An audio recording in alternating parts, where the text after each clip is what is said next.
This season on Bonnie's Basketball Now, the Bonnies experienced an offseason full of change. How do both programs respond? Nikki Oppenheimer and Daryl Banks III sit down to discuss the upcoming season.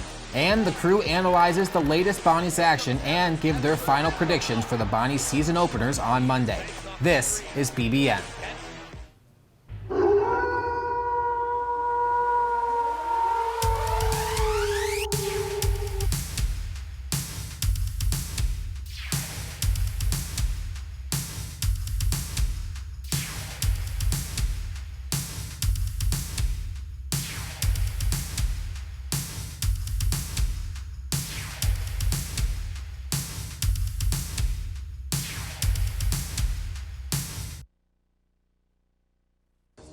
Welcome to a brand new episode of Bonnie's Basketball Now, the first one of the 2022-23 Bonnie's Basketball season. I'm Ryan Bowen, along with SBU-TV sports reporter Anthony Goss. Jaylene Valdez will join us later in the show as well. And of course, the Olean Times-Herald's JP Butler. Guys, it's good to be back on the desk with you guys. Yeah, I'll tell you what, it's interesting how the one constant in this whole thing from last season are the guys at this desk right now. Yeah, we were talking about the 4 points and 2 rebounds. We're not talking about all the stats that we've been giving out, all year last year. So we are still with you guys. But let's waste no time. Let's talk about last season. And with the men's team in particular, they started last year with an AP Top 25 ranking and a championship victory in the Charleston Classic, defeating several marquee teams, but then suffered a shocking upset loss to Northern Iowa. It was a season full of ups and downs, and Bonaventure ended up earning a 4th place finish in the Atlantic 10. A heartbreaking early exit, courtesy of St. Louis, ended the Bonnies' March Madness dreams. However, St. Bonaventure then beat Colorado, Oklahoma, and Virginia to secure a trip to Madison Square Garden, where the Bonnies would ultimately fall to Xavier in the NIT Final Four. But now, the Bonnies are entering a brand new era without the Ironman 5 2.0. And on the women's side of things, last season they had a promising 8-3 start. However, conference play proved to be a difficult stretch for the team. The Bonnies finished 4-12 in Atlantic 10 play and 12-16 overall. With several streaks of ups and downs, the team has continued to struggle to get out of the bottom of the A10 rankings. Jesse Fleming's squad looks to change that narrative this year with a mix of returning players and newcomers. So guys, let's start with the men's team, just the current state of the team. JP, I'll start with you. Just where do you think this team is kind of shaping out to be? We saw kind of our brand new look on Wednesday in the exhibition game versus Alfred, but just what's this team's identity? Yeah, right now, probably the greatest mystery in all of college basketball, just given the fact that this was really the most unprecedented situation in college basketball, where they basically have, an entire team leave, you recruit an entirely new team to come into this year. And so I think a lot of these questions are going to be answered, as we go along. But I do think that Coach Mark Schmidt was able to recruit the transfer portal well. He was able to recruit guys that fit into his system. I do think there are going to be a lot of growing pains. I don't think anybody's hiding from that fact. But the one thing that's going to be interesting about this year is, 16 years now with Coach Schmidt, I think this has a chance to be maybe his most athletic team. He's talked about that. We've talked about, they've got 6, 7, 8 guys between 6'6" and 6'10". There's a lot of intriguing talent there, but the question is going to be, how does it all come together at this level now? And on the women's side, we talked about a lot of turnover for the men's side, but the women, they bring back a couple of their returners, a couple experienced players, but it's just, again, about getting out of the basement of the conference, finding ways that they can improve. Different players need to step up and, help Coach Fleming, help the team, kind of recover from, a disappointing end to last season. They had that great start. There are some knowns, there are some unknowns. They bring in some new pieces. We'll see how that works out. But again, I think it's on those returning players like Yaya Lopes, Nikki Oppenheimer. Those girls need to bring everybody else along and try to get the Bonnies going in a positive direction before they head out. Yeah, they'll definitely be looking for Ayanna Lopes to have a much bigger impact on the team's offense. Of course, we talk about all the men's players leaving. You know, Asia Johnson, she goes Power 5 as well, just like for the seniors for the men's team did last year. She's at Mississippi State. Tori Harris goes out to California. So the Bonnie's top 2 scorers in the women's side, they're leaving. They're going to have to be able to kind of adjust around that as well. But of course, they have a bunch of new players to help them in that aspect as well. Let's talk a little bit about the Atlantic 10 preseason polls on both sides of things as well. So taking a look at those polls, last year's favorite to win the conference, enters the 2022-23 campaign with a projected 10th place finish. The Bonnies reset with a young group of promising talent atop the conference projections, mid-major power in the Dayton Flyers, followed by St. Louis VCU, and the A-10 newcomer Loyola Chicago. On the other side of things, Jesse Fleming's squad projected last in the conference, but looks to rebound after their 13th place just a season ago. So JP, I'll start with you. Obviously, St. Bonaventure on the men's side, they're starting at 10th. That's a little bit of a lower ranking than we're kind of used to these past few years. Yeah, you know, they've gotten into the habit of being picked, you know, top 4 or 5. That's where they've finished, you know, for the last several years now, or to win it. They were the unanimous #1 last year, so it is a night and day difference. But again, that's understandable when you're talking about having 12 new guys at this level who are playing together for the first time. Talk about bringing exactly 2 baskets back for this season. I mean, that can't have ever happened before in college basketball. And even, you know, Coach Schmidt knows this and understands this. I don't think anybody's angry. You know, the bulletin board material that it's, you know, this offensive thing that they're picked 10th. But now it's just something to shoot for, to prove it wrong. And if there's one thing that a Mark Schmidt coach team has been able to do for the last 15 years now, I mean, in almost every single year, they've always finished higher or at where they were picked to finish. And I suspect that, you know, they will have the opportunity to do that again this year. And maybe, you know, you're not going in saying, okay, they're going to win the A-10. Maybe a good starting point is to try to finish in the top half of the A-10 this year, you know, 7 or 8 range. Yeah, JP, finishing in the top half of the Atlantic 10 this year would really be quite the accomplishment. I mean, you look at Dayton, VCU, St. Louis. Richmond went to the tournament last year. Davidson returned some guys, and that doesn't even consider Loyola Chicago, a perennial NCAA tournament team. Team built to win right now. Exactly, and they're joining the conference as well. So being able to finish in the top half of the conference, you know, shooting for that goal when you have all these just killer teams around you would be, if that's what happens with the Bonnies this year, I would consider that a really successful start to this new era. You know, and Coach has talked about that. You know, this is a personal challenge for him too. He's never had to recruit, you know, this hard in the spring going into he's never had this type of mountain to climb going into the start of a new year. And so he's said, you know, himself, it's reinvigorated him a little bit. Now it's just like, hey, the goal now is to prove that, you know, we can put these guys together, put them in a position to win and you know, finish higher than people think. Yeah, and you talk about how much work that they had to do in recruiting. It's because of this transfer portal and the new era of college basketball. You know, like many teams in the country, the Bonnies roster looks very different than it did a year ago. The men's team loses 4 out of its 5 starters, and the women's team loses its starting backcourt to the transfer portal. Now, to respond to Coach Schmidt and Coach Fleming, they've hit the portal themselves. Now, the men's team, they bring in 6 new players to a very, very young core. Now, while Fleming adds 3 new pieces to his more experienced roster, Bonaventure remains one of the many schools impacted by the NCAA's shifting rules with the transfer portal and the introduction of the NIL system. And we saw that firsthand, especially with the men's team. They had maybe offers in place at St. Bonaventure, and they go elsewhere for the more money. Yeah, I mean, and that's, you know, Coach has talked about it. You know, it's a difficult new just climate in college basketball with the transfer portal and with the NIL money. It's here to stay. There's nothing you can really do about it right now, and so you just have to be able to adjust. You adjust or you're going to get lost in the shuffle, and so that's what they've tried to do. You know, the transfer portal is something that is going to hurt mid-major programs because now, you know, these kids have a good year.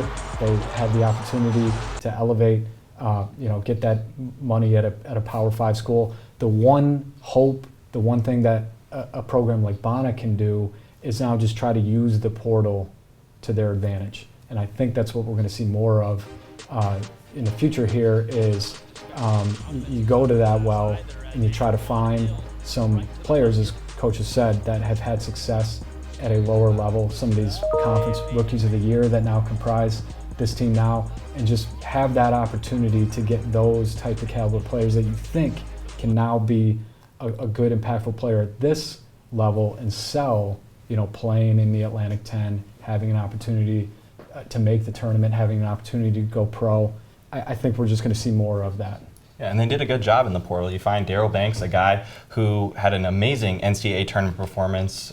You think of the St. Peter's 15 seed run, Moses Flowers, Cairo Luke, other guards from lower major conferences that you bring in, and you're going to have guys to replace those Jaron Holmes, Kyle Lofton, Dom Welch. Those guys have a little bit of a replacement. You're not getting that same experience that you would with the 5 that they had last year, but there's still, suitable and reliable guys that they can plug in now and kind of move on and try to see what they can do this year. Yeah, and obviously a bunch of new players. They got a couple of Rookie of the Years from the other conferences as well. So the job that he did in just a couple of months when he found out that he wasn't going to be able to bring back his key starters, he did a very great job, and he credits, of course, his coaching staff for that as well. Nikki Oppenheimer has inspiration. The Bonnies named the graduate senior a captain for this season. She sat down with our Robin Stone to talk about her inspiration for the upcoming season. Nikki Oppenheimer has inspiration. The grad senior guard for the St. Bonaventure women's basketball team comes from a lineage of athletes. Why do you love basketball? What's the inspiration behind it? What does it mean to you? Growing up, it was something my dad and I bonded over. Yeah, I guess it's just something that we have always had in common. And so he showed me the game and got me to where I am today. Inspiration is also found in her teammates. Who else inspires you to get better? Is there anybody else in your life who, you really think of? Definitely my teammates. We all, get up at 6 a.m. every day, come in and practice. So if we're all there, we all have to do it. So might as well make the best of it and get better. Do you think that the team that we have this year, do you think they may be underestimated? Definitely. We have a lot of new pieces, and we all have to kind of step up and take on a bigger role. And so I think we've been underestimated a little bit. Do you think that serves as inspiration to know that people are underestimating you? Yes, it's definitely some motivation. I feel like we have a lot to prove, and we will prove it this season. When it's all said and done, what do you have hoped to accomplish? For this year, it's my last year of eligibility. And it kind of shows that all the work that I've put in up until this point has paid off. Yeah, and just end on a good note. This year, Nikki Oppenheimer is as inspired as ever. Coming up, the Bonnies faced Alfred on Wednesday night. How did the new team look in their Riley Center debut? And later, our Louis Genovese sits down with the new Bonnies guard, Daryl Banks III. Do not go anywhere. This is BBN. Jordan knows he shouldn't eat this entire. He's earned that right, because a few hours ago in the middle of happy hour, he recognized a sign. Not from the gods or a bolt of lightning, but from a double heart, a kissy face, and a fourth ha in ha ha ha. That's when Jordan knew he was buzzed. So when it was time to go, he got a ride home instead of driving. Be a legend like Jordan. Recognize your buzzed warning signs and get a ride home. Buzz driving is drunk driving.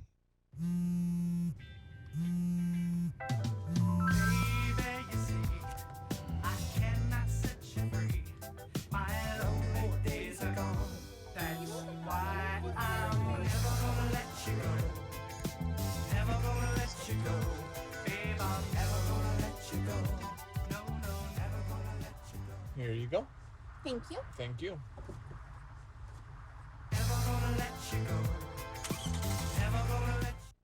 When I got the opportunity to get her, there wasn't no choice. I told myself, I'm gonna take custody of my daughter. It's my baby. That's what we're supposed to do as men. Take care of our home, build a foundation, you know what I'm saying? Love, our money, she's my purpose. I'm here to walk with her, hold her hand until she can walk alone. Ain't nothing like being a father in this world. There are 16 million children struggling with hunger in America. That's 1 in 5 daughters, sons, neighbors, and classmates who don't know where their next meal is coming from. Yet billions of pounds of good food go to waste every year. It's time we do something about it. Feeding America is a nationwide network of food banks that helps provide meals to millions of kids and families in need. Visit feedingamerica.org to help them feed even more. Together, we can solve hunger. Together, we're feeding America.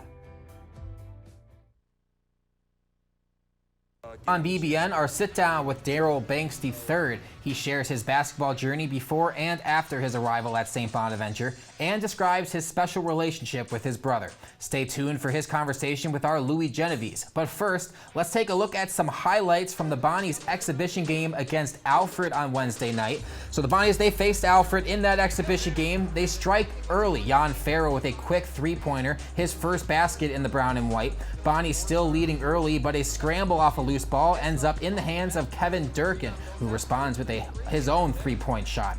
Bonnie's up by 2 before sophomore forward Justin Njok-Tajore shows off his range to extend the Bonnies' lead, but Alfred continues to hang tight with the home team. Mike Schmidt finds Anthony Rufino behind the arc, and a helpful early Riley Center bounce keeps the Saxons within a possession. 2 minutes until halftime, newly anointed Bonnies captain Daryl Banks III finds sophomore point guard Kyrell Luke, who drills another deep shot. The Bonnies relied heavily on that three-pointer in the first half. But to start the second half, Banks gets a steal and finds freshman Barry Evans for the first fast break dunk that he's been able to have in the brown and white. Bonaventure played much more aggressively in the second half. Looking to separate from Alfred, Luke deflects this poorly timed pass and scores the easiest basket of his young Bona career, but Alfred keeps on fighting, with Brewster Marshall fighting inside for the Saxons. But the rest of the way would be all Bonnies as Kyrell Luke continues to spark the Bona attack and knocks down this three ball. He finishes the game with 17 points. This time he finds Jan Farrell in transition for a corner three, showing off his shooting stroke here, but the freshman led the team with 11 rebounds as well. And Barry Evans caps off the Bonnies' dominant performance, finding himself all alone on the break and throws down this slam. The Bonnies win handily 76-48 and now look to start off the regular season on Monday. Now, guys, a lot of highlights. It was kind of a tale of two halves, you could say, maybe in that game as well. We'll throw it over to you guys here at the monitor to kind of break some things down for us. Yeah, the big takeaway I had, JP, from Wednesday night's exhibition game was the offensive and defensive play of Kyrell Luke. His speed, his quickness, and his just ability to be a pest on defense is really what sparked the Bonnies on defense, and then it translates to their offense. And let's take a look at it here. So we got Coach Schmidt's son, I believe, 55. He's going to bring up the ball, and Kyrell's going to poke that away and get the easy basket. He gets that right there. And JP, he's really just, I mean, he's still right there. Let's pause it right there. Just after getting the steal, right back up on the ball handler, not any room given. Yep. Well, and I'll tell you, this is all the things we've heard about him in the preseason, right? That he was a pest. He's just a constant motor, one of the most athletic players on the team. And these are all qualities that Coach Schmidt likes in his point guards, and it certainly seems like they have that. And Luke, probably a guy that if they needed to, could be that 39.8 minutes, guy. But in this, game as a whole, I think what we saw is, it was about what we would have expected. This is the first time that these guys were playing together with the lights on in front of a crowd. It was a slow start. I think there were a lot of nerves there. You're starting three freshmen, who are doing it for the first time. And what you see is when you don't have your head about you and you're a little nervous, you're maybe just chucking up a lot of three-pointers. That's why, they took 19 in the first half. But when they were finally able to settle down and when they were able to get a little bit of separation that Kyrell Luke sort of provided the spark for, they were able to settle in, play more the way Coach Schmidt wants them to, get the ball in the paint, own the paint, as he says, and that's what we saw. Right, and then we're going to see that here. You talked about how they struggled offensively in the first half. Well, they shot a lot of threes. They weren't as aggressive in the first half. That changed in the second half where they were getting more opportunities in the fast break. They were getting to the basket, and I think this play right here really sums that up of that offense that we're talking about right now, but that defensive pressure we just discussed. So right here, Daryl Banks, pressure right there, Kyrell with a steal. And then it's a fast break, and then he's going to hit Barry Evans here. He's going to finish off this layup. But again, both sides of the ball, JP. Kyrell makes the play on defense, and as a point guard, he pushes it down the floor, and it's an easy basket. And the Bonnies just continued to make those kinds of plays and extend their lead. And I think he can be the spark plug, and obviously he's going to be one of the go-to players. And this is the way that he wants them to play. This is the way that Schmidt teams play. Talk about owning the paint, whether that's off of a fast break or getting the ball inside, beating guys off the dribble. You know, they had a huge advantage in points in the paint in the second half. And this is a team that I think can be successful by using that athleticism to their advantage. Right. And they finally, you know, started to do that. I think once they, you know, settled down, got their feet underneath them, and it's, you know, sort of step one now, you know, going forward. Yeah, the point guard really is a leadership position, and the point guard position has a rich tradition at Bonaventure, and it looks like Cairo Luke may be the latest installment. Yeah, great guys. Obviously a great exhibition game. We really able to see Cairo Luke in full display. Now coming up next on BBN, the crew's going to analyze the men and women's basketball schedule for the upcoming season, and later our interview with the new Bonnie's captain, Daryl Banks III. This is BBN.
Jordan knows he shouldn't eat this entire bowl of nachos, but tonight he's earned that right, because a few hours ago in the middle of happy hour, he recognized a sign. Not from the gods or a bolt of lightning, but from a double heart, a kissy face, and a fourth ha in ha ha ha.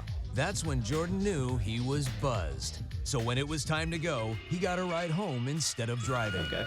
Be a legend like Jordan. Recognize your buzzed warning signs and get a ride home. Buzz driving is drunk driving. Welcome back to Bonnie's Basketball Now, everybody. Jaylene Valdez joins us here on the desk. Let's talk first about the men's basketball schedule. The Bonnies, they're going to begin their season against St. Francis on Monday. A major test looms at the end of November. The young squad faces Notre Dame in the Gotham Classic. Moving to December, the Bonnies travel to Buffalo in a rivalry matchup and meet the Iona Gales in Brooklyn. St. Bonaventure begins its conference slate on New Year's Eve when they host UMass, with key road games at St. Louis, Loyola, and VCU slated for the calendar as the calendar turns. The Bonnies start February with a crack at the A-10 favorite Dayton Flyers, who visit the RC on February 4th and host St. Joe's in their final game. Now, that's going to be a huge game if Dayton stays ranked and St. Bonaventure welcomes them in. I think the first thing that comes to mind is when the Bonnies beat Rhode Island when they were ranked not too long ago. But what really sticks out on the schedule for you, Jaylene? I think what sticks out is the classics when they go to play Iona in Brooklyn. I think that's going to stick out, go home. Most of them are city favorites, so I think that's really going to stick out. And the Notre Dame game, just like that's also like we're facing a big school. I think we're really going to see these guys put their limit. Yeah, and Anthony? Yeah, what I look at in the non-conference schedule is that South Dakota State game. I think that's a really good litmus test against Power 5, or not a Power 5, but a mid-major school that really competes well with Power 5s. They almost had the upset in March last year. They have a perennially really good team out of the Summit League. It's going to be a really good test to see where the Bonnies are at in terms of the mid-major ranks. And then come conference play, like you said, that Dayton game, if the Flyers are still ranked by that time, the Riley Center will probably be as loud as we've seen and heard it since before COVID happened. So a really big game potentially for the Bonnies there. Yeah, and on January 21st, the Bonnies will travel to Loyola, Chicago for the first time. It'll be good to see Sister Jean. You know, we hear all about her. Now she's in the same conference as us now, so now we have to take her down, of course, and the Loyola Chicago Ramblers. But yeah, as you guys mentioned, South Dakota State, that was my key game coming in because, you know, obviously from Minnesota, it's kind of close to their Summit League champions. The Bonnies have scheduled the non-conference very tough this year, and it's going to be very interesting how they're going to be able to navigate their way through it, especially with such a young team. Moving over to the women's side of things, they tip off Monday night as well in the Riley Center. They'll face off against Bowling Green. Then November brings a full slate of non-conference games, including 3 in Cleveland, Ohio at the Hampton Inn Viking Invitational. In December, the Bonnies begin interconference play and square off against notable opponents Marshall, Robert Morris, and Buffalo. Dayton comes to the Riley Center on the 22nd, and the Bonnies play their last home game against VCU on February 18th and wrap up the regular season with a visit to Richmond. Now, Marshall, that's my key game when I look at this non-conference slate for the Bonnies. They were down 17-4 when they played them in the Riley Center last year. I know, Jaylene, you're aware of that, and they came all the way back, won that one 50-47, I believe it was. But with Asia Johnson and Tori Harris gone, it's going to be a very different look for this team. But what are you looking forward to at the schedule? I'm looking forward to the ETSU and Cleveland State game when they play their tournament in Ohio for the Cleveland State. They sadly lost last year. A close game, 49-58. But I think with like this new team, a couple of new arrivals, it's going to be great. Yeah, Anthony. Yeah, I agree with Jaylene. The 3 games in just a few days stretch, for any team, men's, women's, high major, mid major, what have you, it's a real test to go into those invitationals tournaments early in the year during holiday season sometimes as well and really perform. It really tells you a lot about your team early in the season, and I think it's going to be an interesting test for Jesse Fleming's squad to see where they're at that point. Yeah, and typically they have those good starts to the non-conference schedule. Obviously, they played Marshall, you know, kind of when they were on their, you know, hot streak earlier last year. And I know Asia Johnson at one point in the year had, I think, eight games consecutive of 20 points. So that was great to have. But you typically start off well, and as we talked about in the opening of the show, then they start getting into conference play and they kind of start losing their firepower a little bit. So hopefully with the new girls and the experience that returns, they're able to put it all together and put together one whole season. That's at least the hope for every team in college basketball, right? Now, talking more about on the men's side, they're going to be facing their first opponent of the season on Monday against St. Francis. So that's their first test, and it comes up very soon here on Monday. The Bonnies host St. Francis, PA, out of the Northeastern Conference. The Red Flash finished the 2021-22 campaign with 9 wins and 21 losses. Forward Josh Cohen is the name to watch for St. Francis. The redshirt junior led his team in points, blocks, and rebounds last season. The Bonnies hold a 4-1 record all-time against the Red Flash, winning the most recent matchup in November of 2016, 92-82. Programs have scheduled another matchup during the 2020-21 season, but COVID implications prevented that game from occurring. Now, with this St. Francis game, I was going to mention that last time they played. That's when, you know, the Bonnies had, you know, Jalen Adams, Courtney, I think it was Matt Mobley, and, you know, Ladarian Griffin. So a lot of big names. This year, not many names except, and like, I'm sure a lot of people learned them on Wednesday, but not many names that you're going to know. And, you know, what are you kind of thinking about, you know, the opponent that the Bonnies are going to be playing on Monday? Yeah, I think it's going to be a really interesting test for them with a whole new group. You're not playing, with all due respect to Alfred, you're not playing a D3, you know, not a D1 school. It's a real test for them. They're going to have some guys that can really test them inside, stretch the floor. St. Francis is a respectable opponent. You know, they didn't get that game in the COVID year. They get this game now.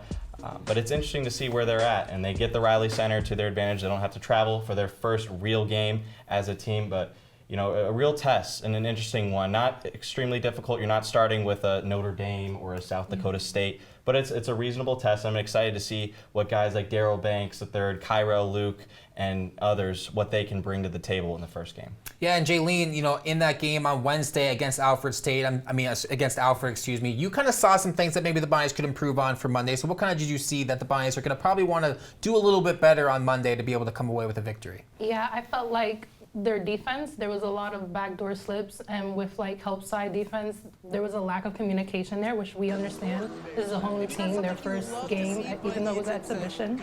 I also think that like just getting the ball in the paint, there was a couple of chances we saw Chad and Max, but got a couple scores in there, and I just feel like everybody needs to like court awareness. Where are all their guys and things like that? Yeah, I think they need to help. Jaylene makes a really good point, and we mentioned it earlier. The Bonnies need to focus on getting those easy baskets inside. It's fun to shoot three-pointers. Yeah. You know, when they're falling, you know, that's great. But you got to get inside. You got to not just give the big guys the ball, but the guards have to attack, penetrate the defense. And if they do those things, I think they'll be just fine. Yeah, we saw the second half. That's when the St. Bonaventure really started doing that. First half, I think out of the first 10 field goals that they had, all 8 of them were three-pointers. So they definitely wanted to get the fans maybe involved a little bit earlier than most. But that kind of speaks to the atmosphere in the Riley Center. If they can start hitting those threes early on Monday, it's going to get the fans really loud. And Coach Krimmel for St. Francis knows all about the atmosphere at St. Bonaventure. That atmosphere is going to be fantastic. I know I've been there. I know what it's like, and I know that it's a fan base that loves their basketball. And as I said before, the success that Coach Schmidt has had and the way his teams play, it's going to be a great challenge for us. So guys, we talk about the atmosphere at St. Bonaventure. We've all been here for 2-3 years now. Maybe COVID took away one of the years, but I've been able to see the atmosphere, maybe even not just in the Riley Center, but just all around the country with St. Bonaventure alumni and fans. But in the Riley Center, how would you characterize the atmosphere? I think the atmosphere, once the game gets going, the crowd gets going. I think they just have to show out and we'll bring the energy as the fans. I think it's one of the most unique in the country, especially if you're talking mid-major basketball. I think it's the best. It's hard to compete with the Fog Allens and the Cameron Indoor Stadiums, but for what it is, the Riley Center is one of the most difficult places to play in the country, and the Bonnies, they're going to have to defend it. We have we hear about this reputation of the Riley Center, how loud it gets. The Ironman 5, they were able to defend it. Now that the page is turning, what can these guys do? Yeah, I just say goosebumps. It gives you goosebumps when a game-winning shot is made like UB last year, and you just have to sit there in awe about how loud it gets around you, because they are right on the floor, and there's no place like it, that's for sure. Coming up, our Louis Genovese will be speaking with Daryl Banks III to explore his basketball journey and discuss his role at St. Bonaventure. Stay tuned. This is BBN.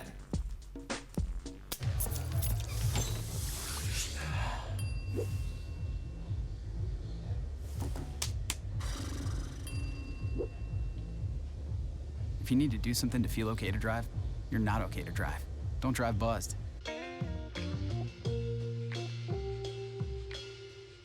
After you joined our family, it was like, I really do feel complete now.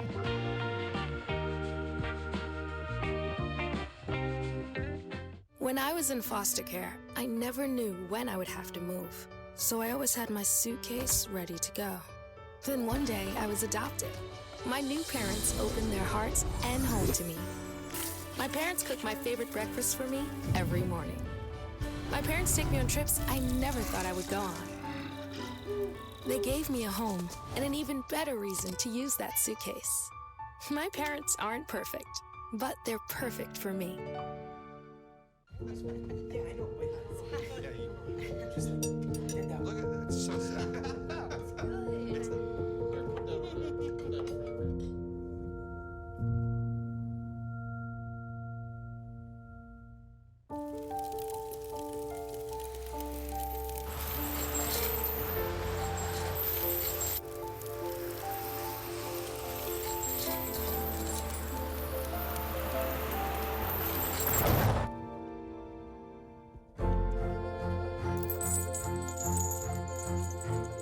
Did you know dragging chains can spark a wildfire? Only you can prevent wildfires.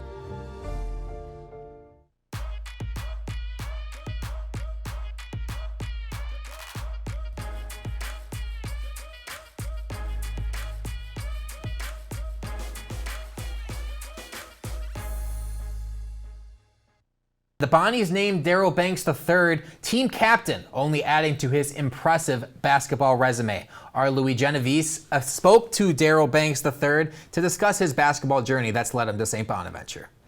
The image before you now captured pure elation.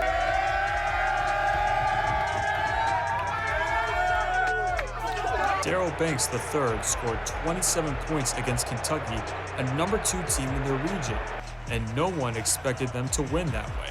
First thing was when we went back to the locker rooms and grabbed our phones. So many notifications, so many phone calls, text messages, social media notifications. It was just ridiculous. But, you know, we were all just trying to soak it in. It was an amazing moment to experience in your lifetime. Born in California, Banks moved to New Jersey to attend the Patrick School, known for producing notable NBA alum like Jonathan Kuminga. Yeah, I mean, you know, just growing up, raising my little brother, and he decided that he wanted to like do the certain things that I do. You know, he looked up to me, so, you know, just being there for him, trying to guide him, and whatever decisions he wants to make is up to him. He doesn't have to feel like he's pressured by me. He continues to improve with his new team, but he'll always remember this moment. And just through my time at the Patrick School and St. Peter's, you know, I just knew what it meant to work hard, you know, playing behind guys and stuff like that. I just knew the work that it takes to be successful, to become a champion. So I'm really just bringing that here, trying to bring that work ethic and instill on an everyday basis what we have to do in order to get it done. And a great piece there produced by our own Louis Genovese. Of course, you know, I don't think I had 15/2 St. Peter's in my bracket, Anthony. Well, I actually had a paper bracket that I may or may not have filled out after St. Peter's went on that run, but I had St. Peter's going to the Elite Eight, so I don't want to brag or anything, but I did maybe, you know, kind of foresee that a little bit. Okay. Well, I guess we'll cut you. We'll cut that one. We'll give it to you. But of course, you know, a great story. Obviously, being, you know, an upper person for his brother to look up to, his younger brother to look up to. It's an amazing story. Daryl Banks III, at least on Wednesday, showed us that he's going to be a star in the making here at St. Bonaventure, kind of showing that what he did at St. Peter's wasn't a fluke. He wants to be able to show that he can do that at the A10 level, night in, night out. And we'll see starting on Monday if he's going to be able to do it. And that brings us to our final score predictions. We're going to start with Jaylene Valdez over there on the far left. Jaylene, what do you got for Monday? I think the men will win 64-53. Okay. Good prediction. I mean, you guys talked about it. This is not going to be an easy game. St. Francis is coming in with a more veteran team and a team that isn't going to be as afraid of Bonnet teams as some in the past probably have been when you were taking on the Iron Man 5, who's nationally ranked to start the year. But I think, given the fact that this game is at home, that it's not against like a Notre Dame, the way we said that it is against just, you know, sort of that respectable mid-level opponent. And if they can get the crowd and get that confidence early, that they still will be able to come out with a win in their opener here. So I'll say something like 68-63. All right, yeah. I talked to Coach Krimmel and his guys. They're not afraid of Bonaventure. They are really aware of what they're going to expect and see in the Riley Center. So there's not going to be a lot of an intimidation factor playing against Bonaventure. But I do think that St. Bonaventure has some guys that can present some problems. I think Daryl Banks and Kyrell Luke, the backcourt for Bonas that we saw on Wednesday, is really going to shine. I think their guys inside, they're going to have Anwar Malouk and Chad Benning. I think they're going to get some minutes, play really strong down low. But I do think it's going to be close. It's not going to be an easy game. I'll go Bonnie 64, St. Francis, PA 58. You guys got close games, and I think we were all on the same page here. It's not going to be a walk in the park for this team. We saw them in the first half against Division III Alfred, of course, just an exhibition game, but it was not a walk in the park. They had to get through these growing pains, and Monday's going to be a prime example of that. I don't think fans can really walk in expecting them to get this blowout victory that we maybe would have expected from last year's team. So I think it's going to be a close game, like you guys. I'm going to go 74-64. 10-point win. I think it's, okay enough, but the Bonnies will definitely be able to pull this one out just because they're at home, I think. I think playing at home for this team for their first game is going to be huge. Well, guys, that's all we have for our first show of Bonnies Basketball Now. My thanks to Jaylene Valdez, of course, JP Butler, Anthony Goss, all of our crew, Nick Gelling, our producer. That's all for this show. We'll see you next week. Bonnies versus St. Francis on Monday. Get excited. It's basketball season.